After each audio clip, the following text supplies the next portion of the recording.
This is Lynn M. Thomas. And Michael Damian Thomas of Uncanny Magazine. And you're listening to an Escape Artists Podcast. This is Cast of Wonders, the young adult fiction podcast featuring stories of the fantastic. Welcome, episode 252 for June 11th, 2017. Our story this week is The 40 Gardens of Calliope Gray by Amy Ogden, a Cast of Wonders original. Amy Ogden is a reader, writer, and, of course, gardener, who lives with her husband and 3-year-old twins in the states of both Wisconsin and Chaos. Her work has appeared in Shimmer, Daily Science Fiction, and Persistent Visions. You can follow her online or on Twitter, which we'll link for you in the show notes. Your narrator is our own Danny Daly, one of the assistant editors here at Cast of Wonders, and narrating is just one of the things she loves to do. She's a retired roller derby player and current hobbyist soap maker, for instance.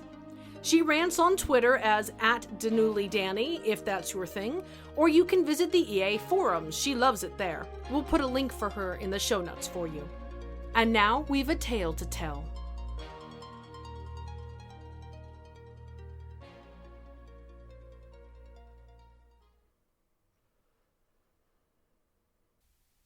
The 40 Gardens of Calliope Gray by Amy Ogden. In her 4th-floor apartment on Wrightwood Avenue, Calliope Gray kept 40 gardens of varying size and composition. She had gardens in drawers, in old hat boxes, and mixing bowls. In the drawer that pulled out from beneath her stove, she had a desert garden of cactuses and sagebrush.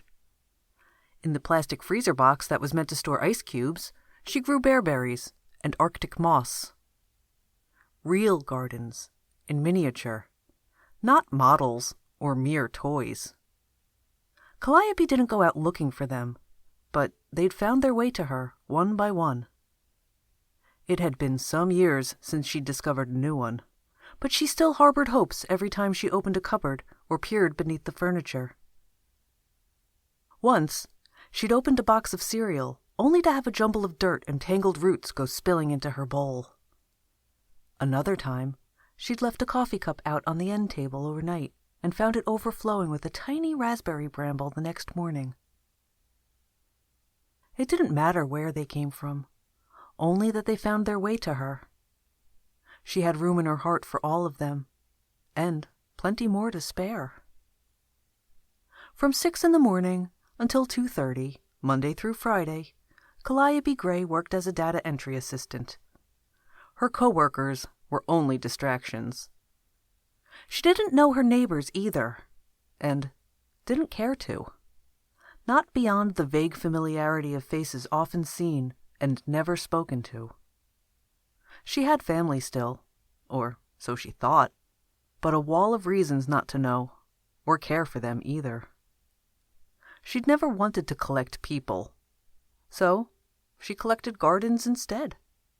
Or gardens collected her.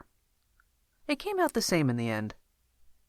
She was 37 years old, with streaks of white in her hair, and streaks of stubbornness in her soul. She knew what she wanted, and she had it. There was, she knew, nothing more beautiful than a garden well-maintained and in its full glory. Every garden needed something different, and the puzzle of learning what that was put her feet on the floor every morning, and the joy of her collection swaddled her warmly to sleep each night. Until a Thursday afternoon, when she got off the 3 o'clock bus, walked upstairs, and found that her favorite loaf pan, and the succulent garden it contained, had both gone missing. She searched the whole apartment from top to bottom to be absolutely sure, but she knew in her bones, had known from the moment she walked in the door. The gravity in the apartment had shifted. The missing half-pound of loaf pan had set everything atilt. A garden had never gone missing before. Calliope took deep breaths and counted to 10 over and over while she made herself set her keys on the table by the door, put her shoes away in the closet, hang her sweater on its hook. She pressed her hands together and sat down on the sofa. Perhaps the garden had gone back to wherever it had been before it came to Calliope. Or perhaps it needed something more than it had gotten from her, and it had journeyed onward. Calliope cringed at the image of herself as a mere way-station to these companions of hers. But if not that, then what? She possessed the apartment's only keys, as she'd never bothered to have anyone dear enough to lend a set to. The only other copy belonged to the building super. Calliope shot to her feet. She stopped halfway to the door and paced back to the middle of the rug. The last thing she wanted was a confrontation with Mr. Figueroa, especially one that she came at half-cocked. He had always respected her wishes to have him enter the apartment only when she was present, and those times had been rare enough. She still hadn't told him about the leaky faucet in the bathroom sink, not with the cattails that had taken up residence in the soap dish. Calliope opened the window and leaned out. Maybe she could climb down the fire escape to the second floor and break in through his living room window? No, that was ridiculous. She could knock on his door and speak to him face to face. That would be the adult thing to do. The absence of the succulent garden prickled the skin on the backs of her hands.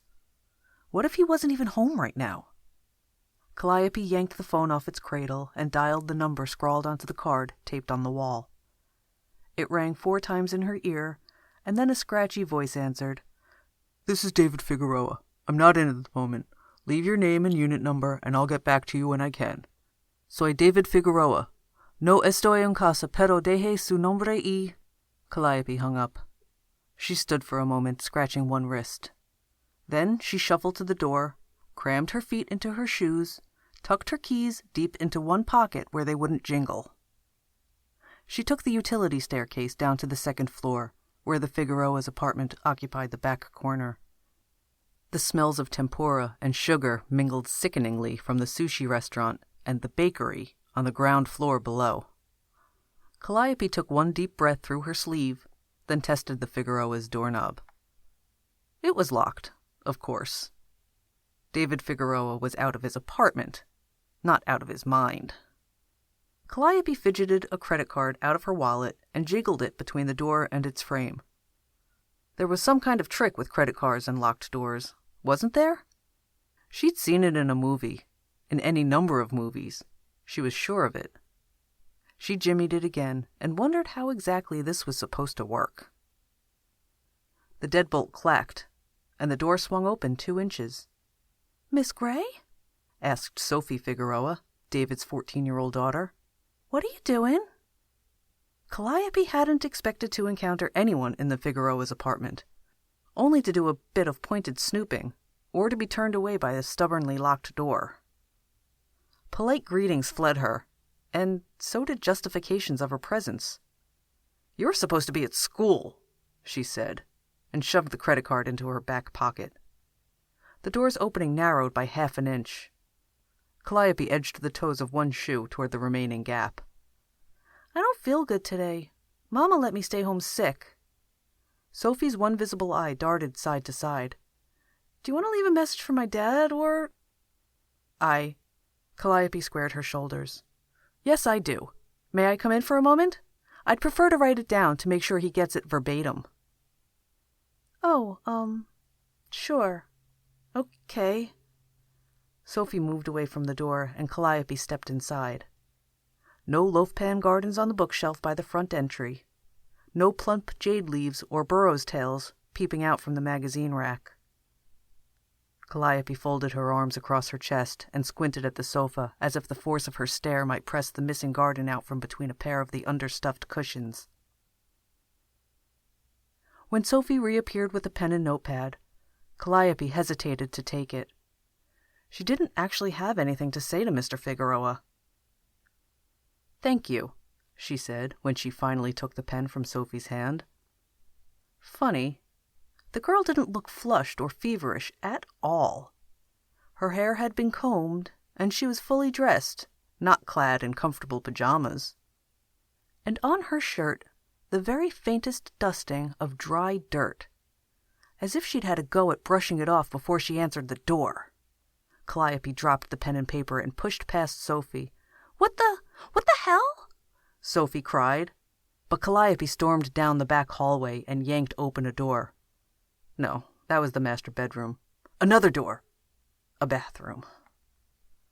Sophie grabbed for her arm, but the weight of a 9th-grade girl was not enough to stop Calliope opening the last door in the hall. Behind it lay a teenager's bedroom, a whirlwind of discarded shirts and dog-eared books. And, in the middle of it all, atop the unmade bed, waited Calliope's missing garden. "Miss Gray, I never—" Sophie hung back in the hall, arms wrapped around herself like a shield. She sputtered again, unable to find a way to end the sentence. Or, at least, to end it truthfully. "I was just going to—" Calliope ignored her. She scooped the loaf pan off the bed, and when Sophie tried to block the doorway with her body, she knocked the girl's arm out of the way with one hand. She had nothing to say to a sneak, a thief, a deceitful little brat. "Please don't tell my dad," Sophie said, still huddled at the end of the hallway. Calliope slammed the apartment door behind her. The next morning, with the loaf pan properly ensconced in its kitchen cabinet, Calliope dragged her heavy armchair in front of the apartment door. She left for work via the fire escape and returned home the same way. Mr. Figueroa never called, and she didn't see Sophie skulking around. That should have been the end of it all. It should have been, except that the succulent garden began to wilt. Calliope did everything she could think of to try to revive it. She pruned the withered strands of Burrow's tail, but the healthy ones continued to turn brown and brittle. She dug up the jade and put its roots under her magnifying glass to check for rot, but they gleamed a healthy white. She transplanted the whole thing to a larger cake pan to give the plants more space, but they answered her care with further deterioration. When she wept, she wiped the tears away with her sleeve to keep the garden clean of saltwater rain. Nothing helped. Nothing mattered. And nothing would make Calliope take the garden back to Sophie Figueroa. The gardens were hers, her companions, her private joy, her secret. If she gave this one away, what would stop others from claiming more? She couldn't reward theft. Or worse than theft, maybe Sophie had somehow harmed the garden while it was in her care, poisoned it, made it into the sad shadow of itself. Ridiculous idea. Why had she even thought about giving the garden to Sophie in the first place? What would that solve? The more she thought about it, the more worried she grew. Even if she didn't use her father's key, Sophie might still access the apartment by breaking in through a window. Calliope couldn't bear to lose more gardens. She found herself counting and recounting them in the mornings, taking care to account for each and checking each delicate vine and frond and leaf for signs of death or decay. One day she missed her work bus and arrived 43 minutes late, under the cool stares of the other two data entry assistants. "Callie's a mess lately," one whispered to the other, and she didn't even bother to remind them that her name was Calliope, not Callie or Cal or anything else. When she got home that afternoon, only one stalk remained on the burrow's tail, and a few brown scaled leaves clung to the jade stem. For a while she paced, knowing what to do, but not being able to bridge the gap between knowing and doing. She moved the soap dish garden to the temporary shelter of a shoebox in her bathroom, and then went back for the one hidden in the bathroom mirror, too, just to be safe. Her hands shook as she dialed Mr. Figueroa's number from the creased card on the wall. The phone rang twice before he answered. "This is David Figueroa. What can I do for you?" She told him about the leaky faucet and added some invented elaborations about the size of her last water bill. "All right. he said and sighed. "I'll be up soon. Hopefully it's a quick fix for you." She shut the water off in the utility closet and stood waiting at the door when he arrived. She showed him straight to the bathroom. None of the gardens in sight in the sitting room would have appeared out of place, but she didn't need him lingering in there either. While he laid out his tools on the bathroom counter, she hovered in the doorway, and he looked up with a crease between his eyebrows. "If you have anything else you need to do, Miss Gray?" "Oh no, I don't mind. Calliope felt she might choke on the words. "I'm happy to keep you company." "Thanks." He selected a wrench for the purposes of attacking her plumbing. Calliope pushed the last button on her sweater in and out of its buttonhole and tried not to cringe at the scrape of metal against metal under the sink. "Keep your kid out of my home," she thought. She said, "And how is Sophie doing these days?" "Oh, you know." A parade of parts had begun to march across the countertop. The hot water tap, a nut, a cylinder Calliope couldn't put a name to. Mr. Figueroa stopped to squint at the O-ring. "High school stuff. She's bright. Quiet. You know how high school girls can be." "Oh," said Calliope. "Yes, I suppose that I do." "Yeah, well, nothing's forever. She'll get through it. Remember how much she likes school, you know?" Mr. Figueroa gave her a shrug and a wan smile. "Looks like the O-rings and washers are both beat here. I'll put some new ones on. Check the cold water tap, too. Should clear things up, but let me know if you keep having problems." "Of course, thank you, of course." Calliope walked away, and Mr. Figueroa's last question, something about her utilities costs, fell to the floor, unanswered in her wake. She waited until Mr. Figueroa had finished up and bid her a good night, then waited 20 minutes more.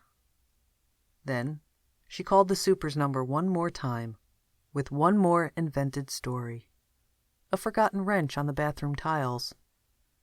"I'm in the middle of cooking dinner, or I'd bring it down myself," she told him.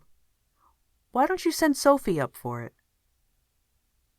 She left the door open a crack, and on the rug just behind it, the ragged-looking loaf-pan garden.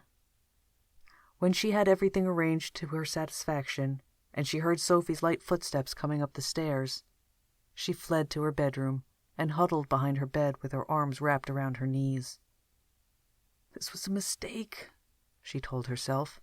"A hideous misstep." And worse yet, she was too embarrassed to go try to take it back now. A knock on the front door. A creak as it swung open a few inches. She listened for Sophie's feet on the sitting room floor, but didn't hear anything. Finally, the girl's voice drifted down the hall. "Is this some kind of freaky trap or something?" Calliope's fists balled into her sweater's hem. "Just take it and go!" she shouted. "Before I change my mind!" "Why?" Why? What kind of person asked why when offered a gift like this? Calliope shot to her feet. Maybe Sophie didn't deserve a second chance after all. But when Calliope pulled up short at the edge of the living room rug, Sophie already held the loaf pan against her chest. "You killed it," she said. A salty tear trickled down her cheek and painted a wet spot on the sand. "Or you did, when you took it out of its natural habitat." Calliope winced at the further adulteration of the succulent's environment, not at Sophie's words. Her own eyes prickled too, but at least she was responsible enough to not make a weepy mess of herself. In the wet indentation where the tear had fallen, a green shoot of jade poked out from the soil. Calliope stared at it, at the impossible life unfurling from dead dirt. She wanted suddenly and terribly to snatch the loaf pan back, but Sophie's hands tightened on around it as her shoulders hunched. I know it's special. I mean, I shouldn't have taken away something that's so important to you." There's another succulent in the cookie jar, and... The words 36 crashed against the back of Calliope's teeth as her jaw clamped shut. And a few others besides. I'll make do. Her jaw worked and forced one more reluctant sentiment out through her spasming throat. I want you to have it. And she did want that, didn't she? Just ever so slightly more than she wanted to shove the girl out the door empty-handed and stash the loaf pan back under the stove where it had once belonged. Sophie needed the garden, and it reflected that need back at her. Sophie shifted from foot to foot. For a moment, Calliope took offense over her lack of gratitude. But she remembered how she'd felt when the garden went missing, and she'd thought it still belonged to her. Not easy to be gracious at having a piece of your heart put back in your chest, where it belonged. No. Sophie dragged her sleeve across her face and said, "What am I supposed to tell my dad?" "Oh, for heaven's sake!" Calliope stepped forward, shaking her hands at Sophie to shoo her toward the door. "Tell him I mistook a spider for a pair of pliers. Tell him someone mugged you for it in the utility staircase. Tell him that crazy Miss Gray gave you a toilet brush and told you it was a wrench. What do I care?" Sophie backed away. She said, "I'll just..." And she turned and fled. And Calliope knew she'd never see the loaf pan again. She moved the tea kettle off the stove, the one with the geraniums in it, and put some water on to boil in a saucepot. She made herself a cup of tea and let it go cold while she cried, into a pillow to swallow the sound. Then she blew her nose thoroughly, patted her face with a cool washcloth, and set another pot of water on the burner. While she waited for it to boil, she realized she hadn't yet returned the gardens that she'd taken out of the bathroom. Both were waiting where she left them, in the shoebox at the back of her closet. But when she bent to retrieve them, she noticed something in both the discarded shoes she'd tossed aside. She lifted the canvas sneakers to the light and admired the ivy that peeped out between the eyelets and spilled out the ankle openings. The cattail settled back into their soap dish home, and the carpet of moss roses went back in the cabinet. The canvas sneakers found a happy resting place at the front door, beside the rug, just when Calliope's saucepot began bubbling urgently. She settled into her armchair with her tea and looked around the room. 41 gardens. Gardens everywhere you could imagine. She wondered where one would turn up next, and which would be the next to leave her, and where it might go from here. End.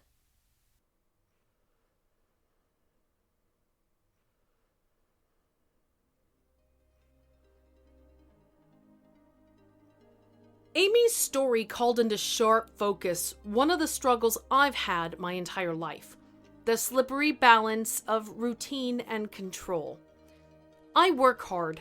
That's not a value judgment, it's a chronological fact. Between a full-time job, Cast of Wonders, and being EA's COO, the math clocks in between 2.5 and 3 full-time jobs worth of hours. And that's before you factor in sleep, domestic maintenance, and self-care. Balancing all of those demands and conflicts requires well-established triage criteria and very clear lines about what I do and when. That control and those routines are important to me. They're stable and they're efficient. But they're not always sustainable. About every 6 weeks, I just reach a point of overload. The only way back is to abandon everything I had planned for that day and just stop. I have to go out for lunch, be spontaneous, finish a video game, or curl up with a book. Anything to shake things up. Because the downside of a routine, of a strict adherence to control in all aspects of my life, or at least as many of them as I can control, is monotony, isolation, and every once in a while, the overwhelming desire to do something completely, irrationally different that will shake me out of my well-worn comfort zone. That's exactly what Calliope does here when she lets go of the first garden.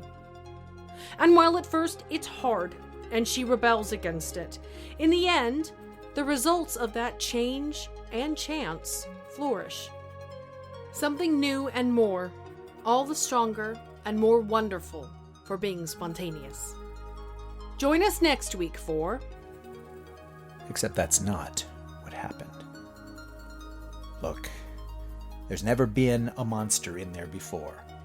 I can deal with a lot of stuff. I'm a bedtime champion and a dang master at after-school talks about feelings. I can reshingle a roof, and I'm even okay at plumbing, if the water's shut off right. I can handle myself, is what I'm saying. But a monster? I had no game plan for there actually being a monster. My game plan was oriented towards getting the kid back to sleep. It's a 15-minute plan at the most. The point is, who prepares for the eventuality that a 6-year-old is right about something at 2 a.m? Not me, I guess. Fantasy fiction lovers, the 500-word forum flash fiction contest is back, and it's Podcastle's turn. Submissions are open now, with voting to begin next month.